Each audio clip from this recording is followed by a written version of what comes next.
Bueno, buenas tardes chicos. Vamos a empezar con la clase. Física 1 para ingeniería pesquera e ingeniería naval. El resto que no esté cursando Física 1 es libre de quedarse o, como siempre, de irse. Bueno, vamos a empezar la clase describiendo un movimiento lineal que es acelerado, ¿sí? Que lo vamos a utilizar también en el siguiente tema que también vamos a ver hoy, que es movimiento en varias dimensiones. Pero empecemos con los movimientos. Nosotros habíamos venido trabajando con movimientos que tenían velocidad constante.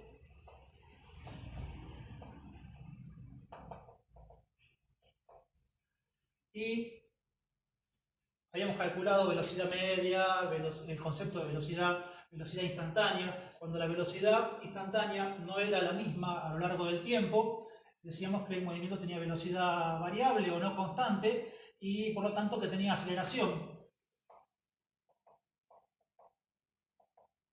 ¿Sí? Donde habíamos definido la aceleración como la variación de la velocidad a lo largo del tiempo y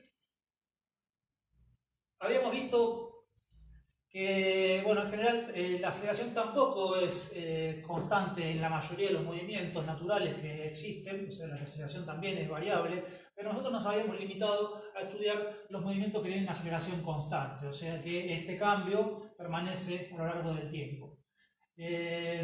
Vamos a ver un movimiento, el único realmente, bueno, no es el único, pero en lo que son los movimientos que nos encontramos cotidianamente, es el único que más o menos podemos llegar a afirmar con bastante precisión que la aceleración la va a tener constante, y es los movimientos que están influidos por la aceleración de la gravedad, ¿sí? Vamos a definir dos tipos de movimientos, vamos a llamarlos movimientos verticales.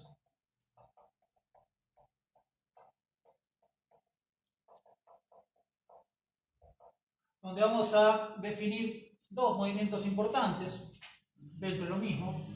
Uno es cuando tiramos algo para arriba, que lo vamos a llamar tiro vertical. Y otro es cuando dejamos caer algo hacia el piso, que lo vamos a llamar caída libre. ¿Sí? ¿No? Tiramos algo para arriba, arrojamos algo, llega hasta cierta altura y vuelve a caer. ¿Sí? No voy a hacer malabarismos para trabajar en los semáforos, no estoy hoy. Y el otro tipo de movimiento es soltamos algo y lo dejamos caer, ¿sí? Entonces, esos dos movimientos están influidos por la atracción del planeta Tierra hacia las cosas, que se conoce como atracción de la gravedad, ¿sí? Más adelante en la materia, dentro de varias clases, vamos a aprender la ley de la gravedad, ¿sí? O sea, cómo se mueve, cómo se generan esas atracciones de la gravedad. Pero por ahora nos concentramos solamente en los efectos que genera la gravedad, que es que todas las cosas que están sobre la superficie del planeta Tierra sufren una aceleración hacia abajo, que la denominamos G, ¿sí? G es el símbolo que le vamos a dar, una G minúscula. Y el promedio de esta aceleración, que recuerden que es una aceleración hacia abajo, concretamente hacia el centro de la Tierra, nuevamente que los terraplanistas me perdonen, o sea, vamos a suponer que hay un centro de la Tierra, ¿sí? Y no que la Tierra es plana, pero bueno, si la Tierra fuera plana sería hacia abajo, ¿sí? Siempre hacia abajo, todas las cosas caen hacia abajo. Y este valor promedio en todo el planeta, a la altura del nivel del mar, es de 9,81 metros por segundo por cada segundo, o metros por segundo al cuadrado. Esta aceleración es un poquitito más alta en los polos, es un poquitito más baja a la altura del círculo ecuatorial. ¿Sí? No mucho, la variación es muy poquitita. En los polos, pónganle que andan 9,83, 9,84, y en el Ecuador anda en 9,77, ¿sí? Por decir un número. Y ya vamos a ver por qué cuando estudiemos la ley de la gravedad, pero no cambia con la altura. O sea, si yo estoy al nivel del piso, voy a tener una aceleración de, supónganse que sea 9,81, a una altura del piso de arriba voy a seguir teniendo 9,81. Si me veo un edificio el edificio de La Habana que tiene 40 pisos, me voy al piso 40 y voy a medir la relación de gravedad y va a seguir siendo de 9,81. ¿Sí? En realidad va a ser un poquito más baja, pero va a ser imperceptiblemente más baja. Si vuelo en un avión y mido la aceleración de gravedad a la altura que vuela un avión, voy a ver que sigue siendo 9,81 o infinitesimamente más baja, o sea, muy poquitito más baja, con lo cual en cualquier cosa que yo tire hacia arriba, dentro de los parámetros humanos, o sea, a una altura humana, no la vamos a tirar hacia la luna, ¿sí? Sino que la vamos a tirar, pónganle, hasta la altura de una nube, por decir. O hasta la altura de una montaña, o hasta la altura del tercer piso, o algo me deje caer. O sea, yo me paro en la terraza de alguien y veo a ver si pasa algún pelado agradable y le tiro un cascotazo para apuntarle a ver si le pega en la cabeza al pelado, y esa piedra, salvo las pequeñas cuestiones que vamos a descartarlas, como la resistencia del aire, pero bueno, cualquier cosa va a caer todo con esta aceleración, que es la aceleración de la gravedad. Hay un famoso experimento que hizo incluso Galileo en su momento, donde tiró cosas de la torre de Pisa. Recuerden que la torre de Pisa siempre está sujeta por personas que hacen fuerza acá para tener a otra persona acá sacando una foto, ¿sí? Y donde aparece acá como que está sujetando la torre de Pisa. Esta persona está mucho más acá adelante, pero sí, son todos graciosos cuando van a Italia. Ahora no se va a poder viajar mucho por el coronavirus, pero sí, este es famoso, sí, está acá. Pero acá arriba se paraba, en un balconcito estaba Galileo en su época, y dejaba caer dos cosas de diferentes pesos, y estas cosas caían y llegaban al piso más o menos al mismo tiempo, ¿sí? Se han hecho experimentos en el vacío e incluso en otro tipo de lugares donde no hay resistencia del aire, y se han dejado caer cosas. Incluso pueden buscar en videos en YouTube donde, por ejemplo, dejan caer una piedra por un lado y una pluma por el otro lado, y ven que tanto la piedra como la pluma caen con la misma aceleración y llegan al piso en el mismo tiempo, o al piso, al suelo del experimento. Entonces, esto acá lo que demuestra, vamos a considerarlo esto, que la aceleración de la gravedad no depende del objeto que esté cayendo. Lo vamos a estudiar el porqué cuando veamos, como le digo, la ley de gravedad. Pero dentro de estos movimientos, como es una aceleración G, la aceleración G, además, hago un paréntesis acá en lo que les estaba explicando, es una aceleración que de referencia ustedes siempre tengan que tomarla como una aceleración que es muy grande, ¿sí? En general, cuando ustedes tienen que tener una idea de proporción, uno de los objetivos que yo tengo para que ustedes aprendan dentro del curso de física, es que ustedes generen un criterio a la hora de decidir cosas, o sea, lo que se llama el ojo del buen cubero o del buen ingeniero, ¿sí? Entonces, dentro de ese criterio, nosotros vamos a tener una idea de esto que es: estoy yendo muy rápido, estoy yendo muy despacio, estoy teniendo una aceleración muy grande o una aceleración muy chiquita. Cuando yo tengo una aceleración que me da, en general, proporcional cerca de lo que es la aceleración de la gravedad, la aceleración es grande, ¿sí? Y se la usa mucho como símbolo de referencia porque es la aceleración en la cual los seres humanos, en nuestro proceso evolutivo o en nuestra fabricación, desde nuestra creación, desde el principio de la Tierra, desde Adán y Eva, o que se generó, recuerden que Adán se creó del barro, bueno, no sé, y Eva de la costillita de Adán.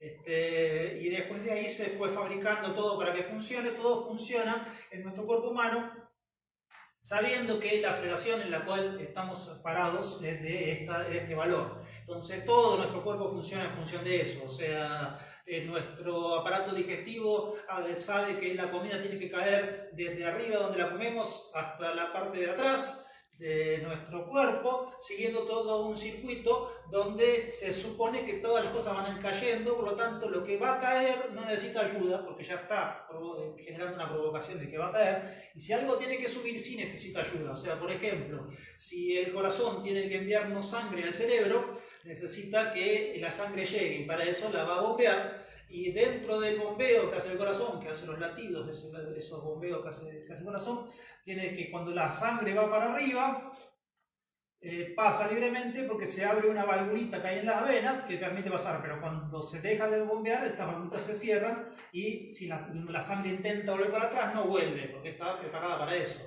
Pero para ir para abajo no necesita eso. Si ustedes se quedan con el brazo parado un montón de tiempo, se van a dar cuenta que de golpe la mano se les queda sin sangre, ¿sí? Y de golpe se les duerme el brazo y otro montón de cosas, les empieza a doler todo. No lo hagan en sus casas.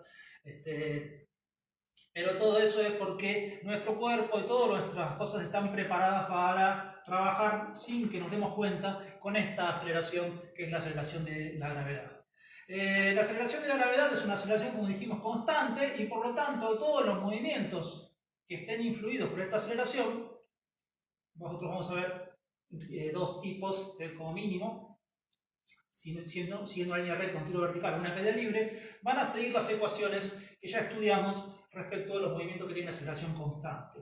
Entonces, ¿qué ecuaciones habíamos visto? Que la velocidad final es igual a la velocidad inicial, que vamos a llamar sub 0, más o menos la aceleración de la gravedad por el tiempo que está siendo acelerado. Pongo más o menos porque hay una relación donde si yo tiro algo para arriba, voy a considerar la velocidad positiva cuando algo va para arriba y la aceleración de gravedad va siempre hacia abajo. Entonces, cuando algo va hacia arriba, la aceleración de gravedad se opone al movimiento y reduce la velocidad, o sea, resta las cosas. Si algo está yendo por el contrario, yo dejo caer algo y la velocidad va a ir naturalmente hacia abajo, vamos a considerar el movimiento positivo hacia abajo y en este caso la aceleración de gravedad va a aumentar la velocidad a medida que vamos avanzando en el movimiento o pasa el tiempo.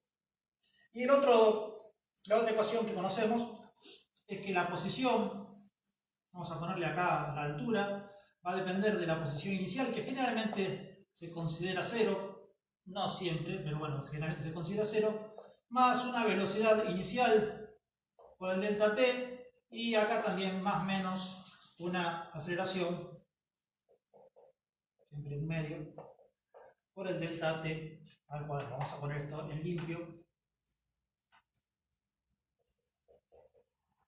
para tener la fórmula de aceleración cuántica. Fíjense que las fórmulas ya las conocemos, lo único que cambia es que en vez de aparecer una A acá, aparece una G. La G es una aceleración que va a ser constante y va a tener este valor. Es muy común también, en general, cuando describimos ciertos movimientos, que expresemos las aceleraciones como múltiplos de G. O sea, yo puedo decir, por ejemplo, que tengo una curva que recibo una aceleración lateral de 3G.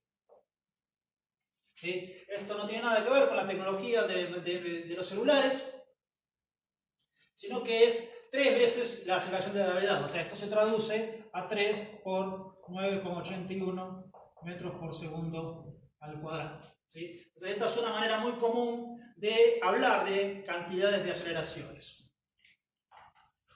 Bueno, dicho la introducción de esto, vamos a describir estos movimientos, ¿sí? Que son en línea recta hacia arriba y hacia abajo, donde el primero de los movimientos que nos va a interesar es un movimiento que vamos a llamar tiro vertical. El tiro vertical, nosotros vamos a lanzar algo, una piedra, lo que sea, algo hacia arriba, donde vamos a empezar como característica de movimiento, vamos a darle una velocidad inicial a este movimiento, una velocidad inicial hacia arriba, medida en una determinada cantidad de metros por segundo. ¿Sí? El movimiento va a tener siempre una aceleración hacia abajo igual a g.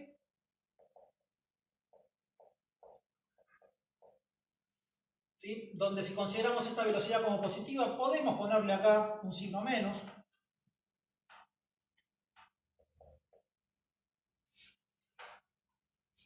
Siendo una aceleración hacia abajo. Y dentro de este movimiento nos pueden llegar a interesar varias cosas, ¿sí? Por ejemplo, hasta qué altura llega lo que nosotros arrojamos, ¿sí? O sea, nosotros tiramos algo hacia arriba y queremos saber qué tan alto llega, porque obviamente si nosotros tiramos, ¿de qué va a depender qué tan alto llegue?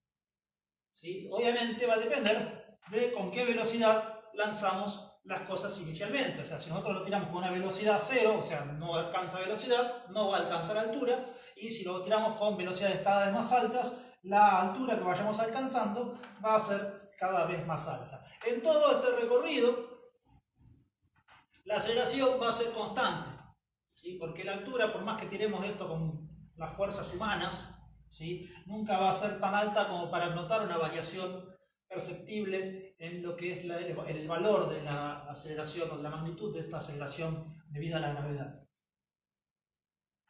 Entonces, bueno, vamos a ver cómo hacemos estos cálculos.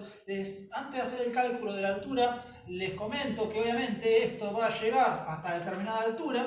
La altura máxima va a ocurrir cuando la velocidad sea igual a 0, ¿sí? O sea, a medida que yo voy subiendo, la velocidad va siendo cada vez más chica hasta que alcanza un valor mínimo en el punto más alto, que la velocidad en el punto más alto es igual a 0, ¿sí? O sea, acá sale con una velocidad inicial, como tenemos una aceleración contraria a la velocidad, la velocidad se va a ir reduciendo en magnitud hasta que llega a un valor mínimo acá arriba de 0. Cuando llega acá a 0 no se terminan las cosas, sino que la aceleración sigue haciendo su efecto, porque seguimos siendo influidos por la gravedad de la Tierra, y entonces lo que llega ahí arriba va a empezar a bajar, con lo cual va a empezar a tener velocidades cada vez más altas hacia abajo, ¿sí? Entonces, si nosotros analizamos nuestro cuerpo, o por ejemplo vemos algo que alguien desde una ventana, vemos a alguien que tira una piedra hacia arriba y la vemos subir a la piedra va a llegar no sabemos hasta qué altura, y después la piedra baja y la volvemos a ver cuando cae. En un mismo altura del piso, vamos a suponer acá haya habido una persona tirando la piedra hacia arriba, ¿sí? Y que tengamos acá nuestra ventana esté a una altura h, ¿sí?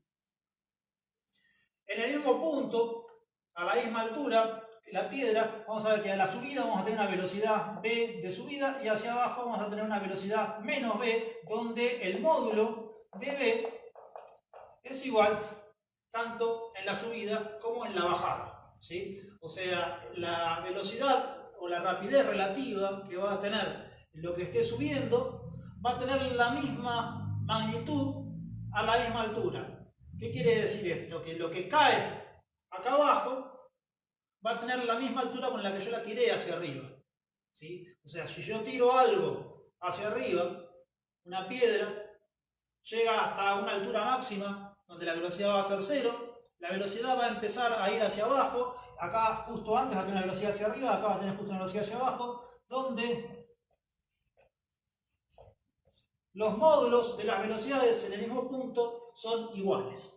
Si a mí se me ocurre, por ejemplo, salir a festejar Año Nuevo, o el ascenso de Aldo Civi, o el fin de la cuarentena, y yo salgo a festejar con tiros hacia arriba al aire, como hace mucha gente, ¿sí? Agarra una pistola y dispara tiros al aire. Esos tiros que nosotros vamos a tirar son balas que, una vez que salen del revólver, están sujetas solamente a la acción de la gravedad sobre ellas, y por más rápido que hayan salido del revólver, llegan a una velocidad de 0 a una altura máxima y empiezan a caer, ¿sí? Y cuando caen, salvo pequeñas cosas que vamos a ignorar, que es la resistencia del aire, van a caer con la misma velocidad con la que salieron del revólver. O sea que si alguien justo tiene la mala suerte de estar parado acá sin saber nada, la bala cae y es lo mismo que si yo le hubiera apuntado directamente en la cabeza, ¿sí? sin necesidad, sin que haya pasado todo este recorrido del aire. O sea, no tiren al aire nunca. Si a alguno le gusta jugar con armas, no tiren tiros al aire. Esas balas todas vuelven a bajar en lugares que no sabemos dónde, ¿sí? Y no hay muchos casos reportados de gente que de golpe le cae una bala del aire, que no se sabe de dónde es, por culpa de algún vivo que se le ocurrió salir a festejar efusivamente con tiros al aire. Pero bueno, decíamos, en todos los puntos del recorrido, la velocidad a la misma altura va a tener siempre la misma magnitud, o sea, la misma rapidez, pero con dirección opuesta. O sea, en el movimiento de subida la velocidad va a tener dirección hacia arriba, en el movimiento de bajada va a tener dirección hacia abajo, pero el valor, el módulo de ese vector va a ser el mismo. Entonces, dicho eso, a mí me puede llegar a interesar saber hasta qué altura llega algo. Y vamos a calcularlo eso, vamos a ver cuál es la altura máxima de algo que es arrojado hacia arriba. Tenemos dos fórmulas que vamos a utilizar para eso, que son las fórmulas de aceleración constante con la aceleración de la gravedad. Nosotros sabemos que la altura va a ser igual a la altura inicial, que es 0, más la velocidad inicial por un delta t, en este caso menos un medio de g por delta t al cuadrado. ¿Sí? Pongo un signo menos porque la g en este caso es hacia abajo y la velocidad es hacia arriba, y la altura también la considero hacia arriba, ¿sí? Poniendo 0 en el piso. Como no conozco el tiempo yo lo puedo inferir sabiendo que acá arriba la velocidad va a ser 0. Y entonces yo utilizo que g, que es lo mismo que hace la aceleración, va a ser igual a delta v sobre delta t, y de acá calcular delta t como delta v sobre g, siendo delta v la velocidad final menos la velocidad inicial sobre g. Y esta velocidad final sabemos que es 0, porque lo que estamos buscando es cuánto tiempo demora en hacerse 0 esa velocidad. Con lo cual, considerando el módulo negativo de g acá, esto se transforma en b sub 0 sobre g, y este es el tiempo que demoramos, y podemos venir acá arriba entonces y reemplazar el delta t en esta fórmula, en estos dos lugares.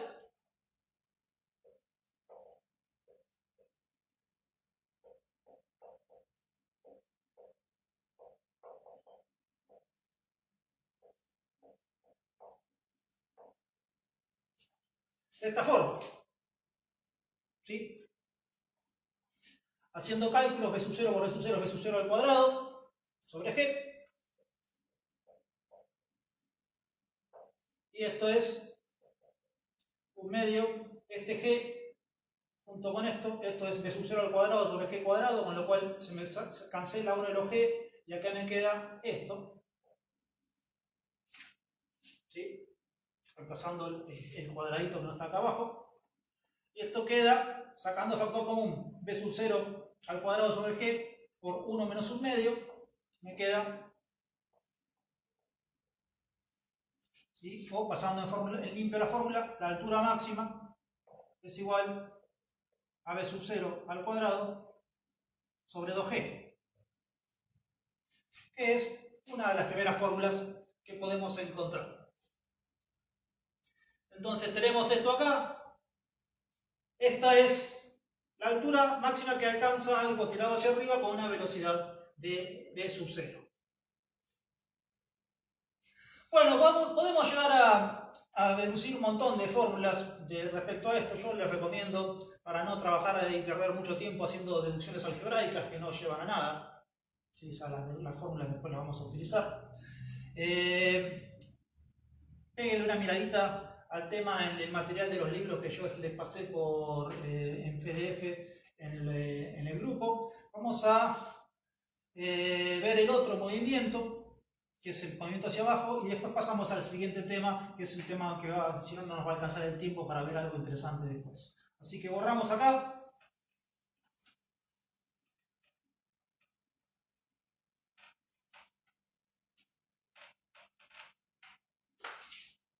¿Sí? El otro movimiento que vimos es un movimiento generalmente que es una caída libre, donde yo suelto algo, donde esto que suelto cae. También a tener, en general, la caída libre se la suelen soltar a las cosas con una velocidad inicial de 0, o sea, yo sostengo algo y lo dejo caer, ¿sí? Pero también puedo arrojar algo hacia abajo y en ese caso lo que yo suelte tendría una velocidad inicial, ¿sí?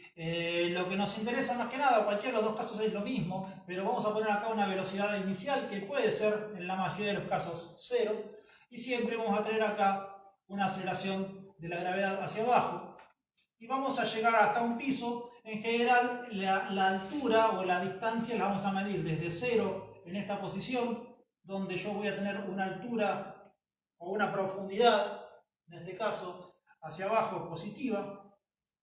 También podríamos llegar a tener, pero es para confundirnos innecesariamente. Entonces, para evitar confundirnos, ponemos el 0 de nuestra medida acá abajo y medimos las alturas hacia abajo. Podríamos haber puesto el 0 acá abajo y medir las alturas hacia arriba, ¿sí? Pero en ese caso, nosotros tendríamos que estar trabajando con una velocidad negativa que va hacia abajo y una aceleración que también va hacia abajo y también negativa.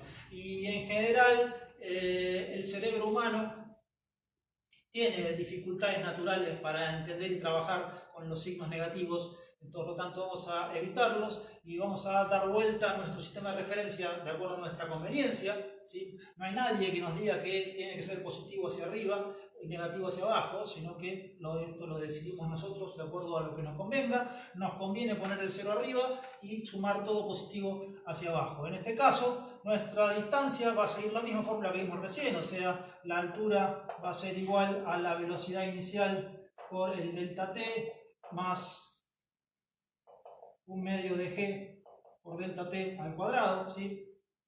Misma fórmula de siempre, y todas las otras cosas que podamos llegar a deducir a partir de estas fórmulas. Como dato, si yo, por ejemplo, tuviera que tirar algo hacia arriba y que llega hasta determinada altura y después baja, el tiempo de la subida, que me demora en subir, es el mismo tiempo que el que me demora después en volver a caer, ¿sí? Con lo cual, si yo calculo el tiempo en que demora algo en llegar hacia arriba, ese tiempo ya lo calculamos, ¿sí? Recuerden que el delta t es igual a b sub 0 sobre g, ¿sí? Este tiempo demora en subir. Si yo demoro esto en subir y bajar, al tiempo de subida y bajada lo multiplico por 2, porque es un tiempo de subida más un tiempo de bajada. Ojo, estos movimientos que yo acabo de describir son movimientos relativamente simplificados, donde no siempre el punto de partida es el mismo en la altura que el punto de llegada, ¿sí? O sea, yo puedo llegar a querer alcanzarle algo a alguien que está en un balcón y entonces puedo llegar a hacer un tiro donde la altura de mi destino es distinta que la altura de mi partida, o desde una terraza tirarle algo a alguien que está en otro lado, ¿sí? Entonces, y hacerlo de diferentes formas, ¿sí? Y entonces siempre la altura inicial a veces no es lo mismo que la altura final. Dejamos este movimiento acá. Con este movimiento que les acabo de describir, se podría resolver el último problema de la guía, que justo quedó pendiente de la clase anterior de práctica, porque una de las cosas que nosotros no vimos es el tema de la aceleración de gravedad anteriormente, así que saldamos esa deuda y dejamos este movimiento acá descrito. Pasamos al siguiente tema,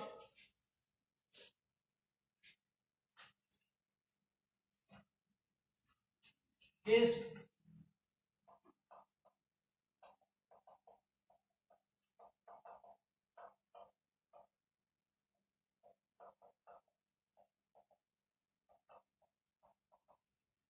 movimiento en varias dimensiones.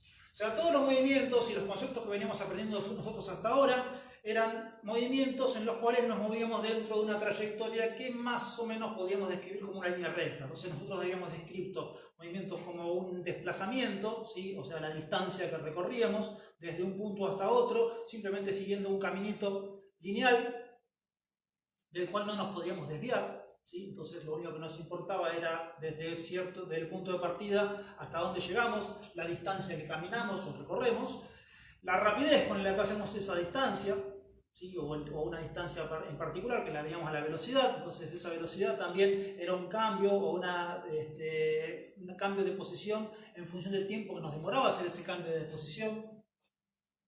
Y si esa rapidez o esa velocidad no se mantenía a lo largo del tiempo y cambiaba, podíamos medir qué tan rápido cambiaba en función de un concepto que ya habíamos llamado aceleración. Pero todo eso dentro de un movimiento que nos movíamos en una sola dimensión, y vimos todas las fórmulas que habíamos alcanzado, como ser un delta x, como esta forma acá, o una velocidad que la llamamos delta x sobre delta t, o una aceleración, donde simplemente trabajábamos con estos conceptos. Y en general, si bien yo les dije que esto se trataba de vectores, no usábamos la notación vectorial porque lo único que nos interesaban eran los valores numéricos para poder hacer los cálculos. Y esos valores numéricos nosotros los podemos usar porque trabajamos siempre sobre una misma dirección. Las cosas cuando nos movemos en varias dimensiones entran a complicarse un poco, y en ese caso ya no nos podemos dejar de hablar de lo que son los conceptos vectoriales. Entonces, cuando hablamos de conceptos vectoriales o de vectores, son magnitudes que no quedan completamente descritas solamente con decir un número, ¿sí? Si yo digo, estoy acá y me voy y caminé 5 metros en línea recta, incluso lo puedo decir, y ustedes les puedo preguntar dónde estoy, ustedes no van a poder contestar esa pregunta porque me van a tener que preguntar algo más. ¿Sí? Caminaste 5 metros, ¿para dónde? ¿Sí? Si yo me voy 5 metros para allá, no es lo mismo que si me voy 5 metros para allá, que si me voy 5 metros para allá. ¿Sí? Entonces, si yo a la hora de describir una cantidad, yo necesito hacer esa pregunta.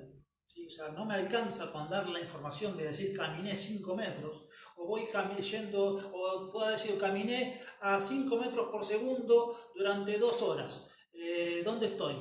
Tampoco puedo contestar esa pregunta, porque también voy a tener que necesitar la información adicional de decir para dónde fuiste, ¿sí? Entonces, esas magnitudes que necesitan esa información adicional, en las cuales no alcanza con decir solamente un valor numérico para para describirlo completamente, son vectores. Los vectores, ustedes los estudian en álgebra, pero consisten en dos cuestiones importantes. Una es el módulo, que es el valor numérico, y otra es la dirección y el sentido en el cual están apuntando estos vectores. Estos dos conceptos, de dirección y de sentido, son conceptos que en nuestra manera de expresarlos en castellano son dos conceptos separados uno del otro. En física, en muchos casos nos interesa poder distinguir entre el concepto de dirección y el concepto de sentido, pero la mayoría de las veces son dos conceptos que se utilizan juntos. Incluso si ustedes ven la literatura anglosajona al respecto, o sea, lo que está escrito en inglés, van a ver que usan solamente el concepto de dirección, sin hablar del sentido, y cuando hablan de dirección se refieren a las dos cosas juntas, o sea, lo que es dirección y sentido. En castellano, nosotros cuando hablamos de dirección nos referimos solamente a la línea de acción en la cual nos estamos moviendo, y cuando decimos, bueno, pero ¿para qué lado dentro de esa línea? Ahí entonces decimos, separamos o desglosamos los dos conceptos, decimos, bueno, el sentido, voy para allá o voy para allá. ¿Sí? Donde la dirección es el camino en el cual yo me muevo, y el sentido es si voy hacia adelante o voy hacia atrás, ¿sí? O voy para aquel lado o para el otro. Pero en general no tiene mucho sentido, utilizando otra acepción del término, separarlos a los conceptos si nosotros la mayoría de las veces los vamos a utilizar juntos. Sí, obviamente se separa de la cantidad del módulo, porque el módulo, además de depender de las unidades de medición y otras cosas, es el valor numérico en el cual nosotros estamos acostumbrados a trabajarlos hasta ahora. O sea, nosotros ahora vamos a trabajar con lo que es el valor numérico, pero a su vez vamos a tener que hablar de hacia dónde nos movemos. En un movimiento lineal de una sola dimensión,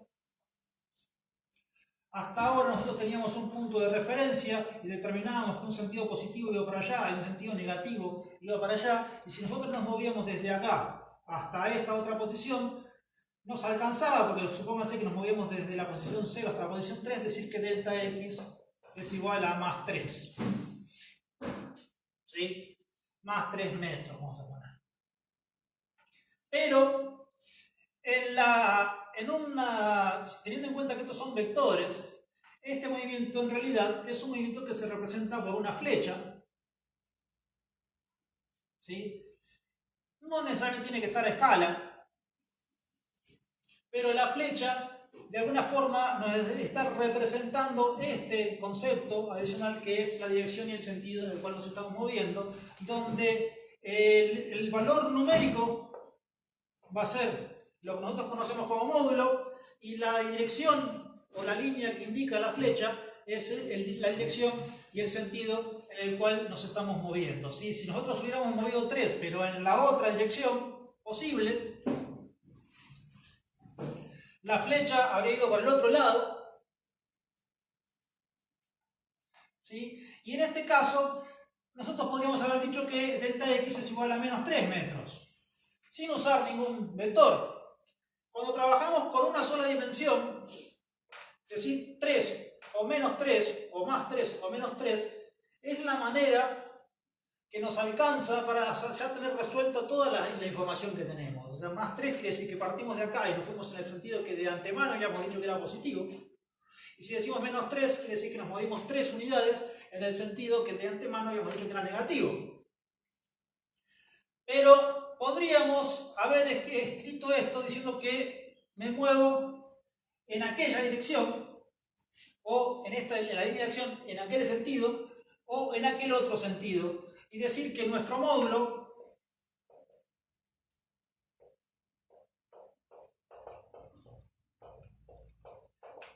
es de 3 metros. ¿Sí? Y dejar de hablar del signo positivo o negativo, que tiene otro sentido, ya vamos a dar el sentido que le vamos a dar, pero sí importarnos que este módulo va a estar expresado dependiendo de la otra información que damos, que es decir, hacia dónde vamos. En una sola dimensión, uno dice, ¿para qué quiero tanto de direcciones y sentidos si es mucho más fácil de entender hablando las cosas con números? Es cierto eso, es mucho más fácil de entender hablando las cosas con números, y es por eso que en nuestro estudio del movimiento en varias dimensiones vamos a tratar de desglosar el movimiento, ¿sí? O de separarlo en nuestro estudio para que en nuestro análisis terminemos trabajando solamente con números, que es la manera en la cual es más fácil hacer todos los trabajos. Entonces, vamos a ver eso.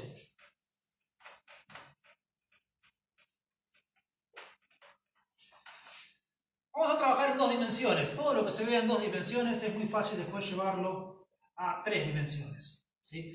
Pero bueno, trabajando en 2 dimensiones significa que yo en vez de caminar en un camino en línea recta tengo más libertad de movimiento si puedo caminar, por ejemplo, dentro de una habitación. En una habitación, yo acá justo tengo la mesa, no puedo salir caminando para allá, pero podría tranquilamente caminar hacia adelante, hacia atrás, en cualquier lugar, o siempre caminando en un lugar cualquiera. Entonces vamos a ver un vector cualquiera. O sea, un movimiento donde yo camino desde un punto A hasta un punto B, cualquiera, en cualquier lugar, en una línea recta. Mi desplazamiento, acá para no confundir las cosas, porque vamos a hablar acá con una letra X y una letra Y, vamos a llamarlo S. ¿Sí? Es lo que nosotros decimos nuestro módulo, o sea, cuánta distancia recorrimos. ¿Sí? Entonces delta S es la distancia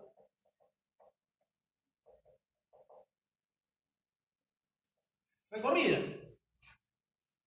¿Sí? Entonces, si yo les hubiera dicho nada más que esta información y les digo salgo de A y recorro 3 metros o una distancia, que vamos a suponer que estos son 3 metros o vamos a suponer que son, sí, lo que sea, 3 metros.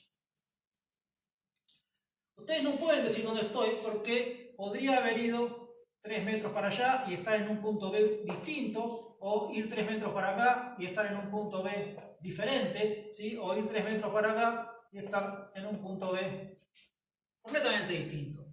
Todos cumplen con la condición de que están a la misma distancia del punto A.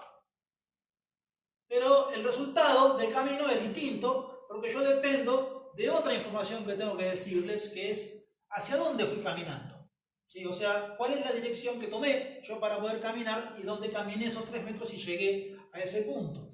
Esa dirección, la manera más fácil de especificarla es por medio de un ángulo, ¿sí? Donde el ángulo lo vamos a medir tomando como referencia que nuestro ángulo cero va a ser el ángulo en el cual la dirección vamos hacia el sentido positivo de las letras X, ¿sí? Y entonces en el sentido antihorario crecemos nuestro ángulo y esto vamos a llamar un ángulo alfa. Esta es la manera convencional de escribir ángulos para las direcciones, pero no nos vamos a atar a esa forma, la vamos a describir solamente como para empezar a describir el problema, ¿sí? Pero más adelante vamos a ver que no conviene también, esto es completamente arbitrario. ¿Por qué el eje positivo de las X y no el eje positivo de las Y, o el eje negativo de las X, o el negativo de las Y, o cualquier otra línea de referencia que se me antoje? ¿Sí? Es libre. Eso, cuando nosotros tengamos que resolver problemas específicos, vamos a ver que vamos a tener una manera más general y libre, donde vamos a elegir nuestro punto de partida para los ángulos de la manera que nos convenga a nosotros. Pero para poder empezar a entender de qué se trata, elegimos y fijamos una línea de referencia ahora que va a ser nuestro eje X positivo como 0 y nuestro sentido positivo, el sentido contrario al movimiento de las agujas del reloj, o sea, un sentido antihorario. Por lo tanto, acá tenemos un ángulo alfa positivo que nos indica, bueno, ahora si yo les digo, si dirigí esto acá en la dirección alfa, o descrita por el ángulo alfa, ya solamente tengo un único punto al cual yo puedo llegar. Porque si yo camino en esta dirección, toda la distancia que quieran medirlo, pero digo, no, en esta dirección camino 3 metros, el único lugar al cual yo puedo llegar es a este punto que está acá, que es el punto que está caminando en el ángulo alfa indicado. Si yo quiero llegar a este punto, no estoy caminando en el ángulo alfa, sino que estoy caminando en otro ángulo descrito como beta, o como cualquier otro ángulo que ustedes puedan llegar a querer decir. Entonces, si yo establezco mi dirección de movimiento claramente a través de una referencia bien establecida y dado un ángulo respecto a esa referencia, ya a partir de ahí, la línea en la cual yo me muevo ya queda fija, ¿sí? También queda fijo el sentido, porque al decir el ángulo que va para acá, estoy diciendo que voy para allá, ¿sí? Y lo único que falta es decir cuánta distancia caminé, ¿sí? Entonces, en este momento, yo llego únicamente a este punto, que es el punto B, que está acá. Vamos a borrar esto acá para limpiar un poquitito las explicaciones. De vuelta, pongamos acá un punto A y un punto B, donde yo recorro una distancia, como habíamos dicho, llamado delta S. Una distancia delta S. Cuando nosotros trabajemos con vectores, lo primero que tenemos que hacer con los vectores es descomponerlos en otros vectores también que van a ser más fáciles de manejar, ¿sí? Entonces, si tenemos esta distancia que tenemos acá, que ya está perfectamente establecida, porque nuestra distancia es delta S y un ángulo alfa, el módulo y la dirección claramente establecidas,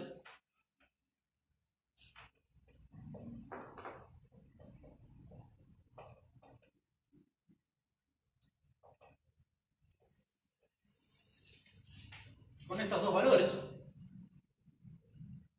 Otra forma de manejarme con esta dirección, con estos vectores, es decir, bueno, si yo tengo como referencia, porque a mí se me antoja medir un sistema de referencia, o sea, el punto A, ¿dónde está el punto A? ¿Sí? El punto A, ¿yo cómo sé dónde es? El punto A, para poder decir claramente cuál es el punto A, yo tengo que dar una posición de ese punto. La posición de ese punto va a decir que vamos a estar a determinada distancia de un valor de referencia en el sentido X y a determinada distancia de un valor de referencia en el sentido Y. Entonces yo tengo acá una X sub A, vamos a ponerle, y acá una Y sub A, donde X sub A es la distancia al 0 o a la posición del eje X. O sea, por ejemplo, yo puedo tener una pared allá y otra pared acá, y esas dos paredes tomarlas como referencia para poder decir estoy a 3 metros de aquella pared y a medio metro de esta pared. ¿Sí? Entonces claramente queda establecido dónde estoy, y eso es un sistema que se llama el sistema de coordenadas, donde yo tengo que determinar dos ejes que estén separados o formen un ángulo de 90 grados, donde voy a tener un origen de coordenadas, donde a partir de este origen, la distancia de ese origen van a ser 0 metros de cualquier dirección, el 0, 0 o el origen de coordenadas, y donde tengo un eje X que va a ser una línea recta que parte siguiendo una pared, y un eje Y que va a ser una línea recta que parte siguiendo la otra pared, o cualquier línea de referencia que a mí se me ocurra, ¿sí? Cualquier línea de referencia que a mí se me ocurra. La condición que le vamos a poner por ahora, tampoco es estrictamente necesaria, pero vamos a ponérsela para simplificar las cosas, es que entre las dos líneas de referencia haya un ángulo de 90 grados, o un ángulo recto. Y entonces establezcamos un sistema de coordenadas bidimensional donde cada punto queda identificado de manera única por medio de dos números. Esos dos números son la coordenada X y la coordenada Y. Entonces yo digo que el punto A está ubicado en X sub A y sub A. ¿Sí? Es la distancia que yo mido en el eje de las X y la distancia que yo mido en el eje de las Y. Y lo mismo puedo hacer con el punto B. El punto B va a tener una coordenada X sub B y una coordenada Y sub B, con lo cual yo tengo entonces acá dos puntos claramente identificados. Este es el punto A y este es el punto B. ¿Sí? Entonces, yo hasta ahora dije que me movía desde el punto A al punto B, identificándolo por medio de esos dos números. Vamos a identificar este movimiento por medio de otros dos números distintos, que son la distancia que yo recorro en el eje de las X y la distancia que yo recorro en el eje de las Y. Entonces, si yo recorro una distancia en el eje de las X, voy a decir que recorrí esta distancia, que voy a llamar delta X, y además voy a haber recorrido en el eje de las Y esta distancia, que también la llamo delta Y. Puedo haberlo hecho en cualquier orden, o sea, puedo haber caminado. Generalmente yo tengo que ir al almacén que queda a la vuelta de mi casa. Yo no camino por el medio de las patios de los vecinos, sino que yo voy por la calle hasta la esquina, doblo la esquina y después voy por la cuadra de lo que está acá. Pero en teoría podría haber caminado atravesando paredes y llegado desde este punto a este punto, con lo cual habría hecho este módulo en este ángulo, pero también puedo llegar pasando por la esquina. Pero podría, supóngase que esto es una esquina y esta es la otra, haber seguido este otro camino también, siguiendo primero por esta esquina y después por este otro. O sea, alternativamente, de cualquiera de los dos lugares, yo voy a encontrarme con que la distancia que yo recorro entre A y B es igual a la distancia que yo recorro en el camino de las X más la distancia que yo recorro en el camino de las Y. Esto, sí o sí, tienen que tener estas rayitas acá arriba, que son caminos vectoriales. ¿Por qué? ¿Qué quiere decir esto? Que si yo recorro la distancia delta S, yo salgo desde A y llego a B. ¿Sí? Entonces, la distancia delta S, yo salgo de A y llego a B. Si yo recorro la distancia sumada de estos dos caminos, ¿qué quiere decir esto? Que yo salgo desde A y llego a B. Por eso es que yo digo que son iguales, porque en el camino este, yo salgo desde A, siguiendo esta línea, y llego a B, y en estos dos caminos, yo salgo desde A, y como consecuencia de esto, llego a B. Y podría haber sido lo mismo si hubiera hecho esto.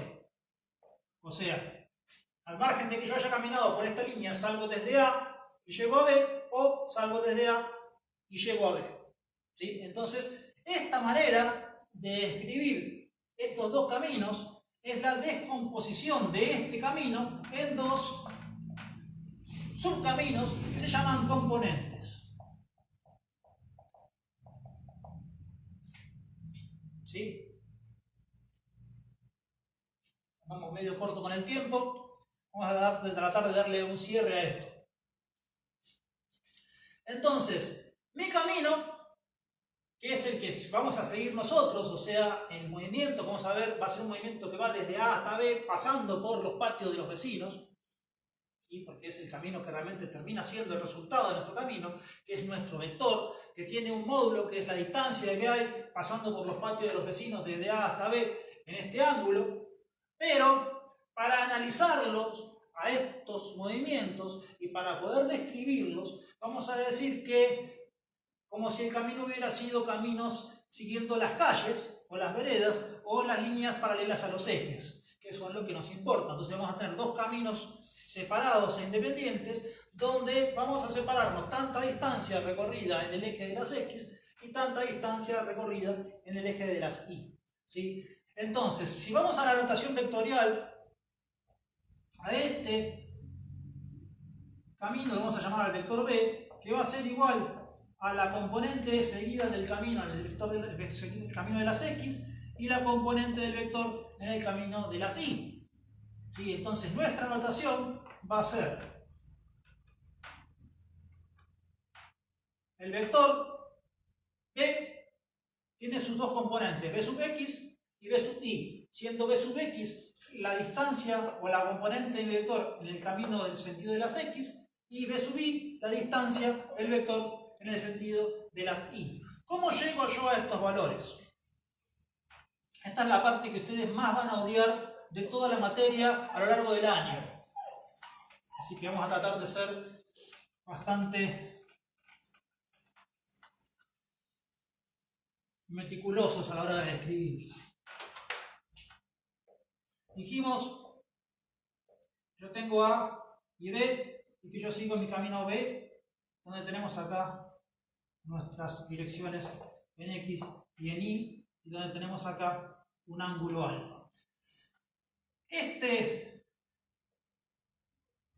Manera de caminarlo acá tenemos vamos a poner acá delta S, acá tenemos delta X y acá delta Y, o B sub X y B sub Y, de la manera que vamos a llamarlo, forman un triángulo rectángulo. Este triángulo rectángulo acá tenemos un ángulo de 90 grados. En nuestro triángulo rectángulo vemos que este ángulo de 90 grados nunca se habla, porque está claro, siempre hay un ángulo de 90 grados en un triángulo rectángulo. Y podemos hablar o de este ángulo o de este ángulo.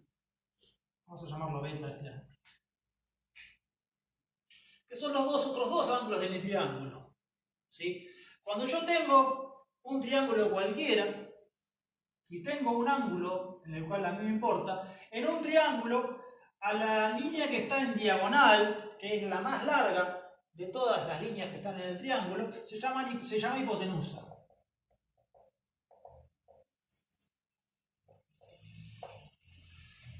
Los otros dos lados del triángulo se llaman catetos.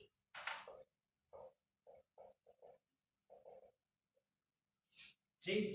La hipotenusa y los dos catetos. Esta notación de catetos y de hipotenusa es una notación que se usa solamente con triángulos rectángulos, o sea, con triángulos que tienen un ángulo de 90 grados. Los catetos son los dos lados que forman el ángulo de 90 grados. La hipotenusa es el lado que está opuesto al ángulo de 90 grados. ¿Sí? Yo tengo un ángulo que está acá, el lado que está opuesto al ángulo es el que no forma parte del ángulo. ¿Sí? Entonces la hipotenusa es el lado que está opuesto al ángulo de 90 grados.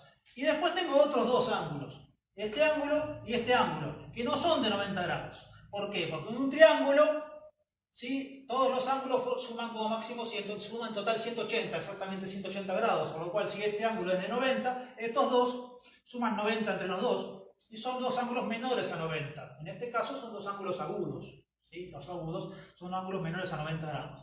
Pero bueno, no nos importa tanto eso. Sí, lo que nos vamos a dar cuenta es que si nosotros tenemos un ángulo de referencia, que este es el ángulo que nos marca la dirección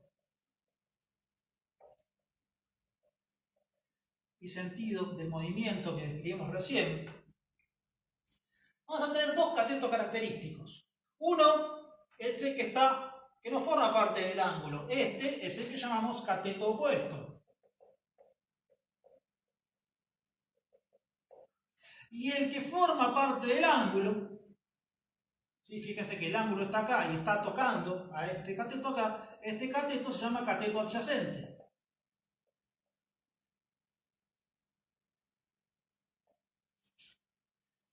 Si tenemos el cateto opuesto y el cateto adyacente y tenemos el ángulo que está acá, existen relaciones numéricas que se llaman relaciones trigonométricas.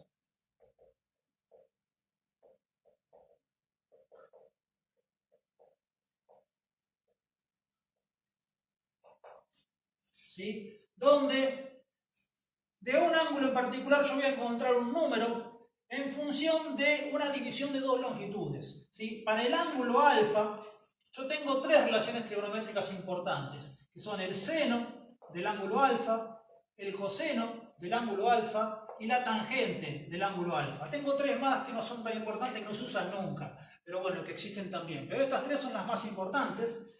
Y el seno del ángulo alfa es igual a la división entre la longitud del cateto opuesto dividido la longitud de la hipotenusa. Esta división da siempre lo mismo, independientemente de qué tan grandes sean el cateto opuesto y la hipotenusa, porque yo puedo seguir haciendo crecer triángulos más grandes, y cuando yo hago crecer este, también crece este, y yo lo hago crecer todo lo que yo quiera. Todo esto, la relación que hay entre esto y esto, es la misma relación que hay entre esto y esto, que es la misma relación que hay entre esto y esto. Por eso es que este valor no depende de qué tan largo sea, sino solamente de cuál es este ángulo. ¿Sí? Y entonces yo teniendo un ángulo, lo único que tengo que hacer es esta división entre estos dos lados y tengo un valor que es fijo y que se puede calcular. ¿Sí? Para el coseno, el valor que yo voy a obtener es, en vez de hacer el cateto opuesto, hago la división entre el cateto adyacente. Y la tangente, que es otro valor que también vamos a usar, es la relación que hay entre los dos catetos. ¿Sí? O sea, el cateto opuesto dividido el cateto adyacente. Todas estas divisiones no dependen de qué tan largo hayan sido esas medidas que yo estoy tomando. ¿Cómo andamos con el tiempo? Se nos está acabando el tiempo. Vamos a dejar esta explicación acá. Se las termino la clase que viene, donde vamos a ver cómo llegamos a todo esto y cómo llegamos a las relaciones de los vectores. ¿Sí? Esto que les acabo de explicar, se los digo muy claramente, despacio, en teoría lo tienen que ver también en álgebra, pero se los explico yo para que lo tengan presente porque es algo que lo vamos a utilizar mucho.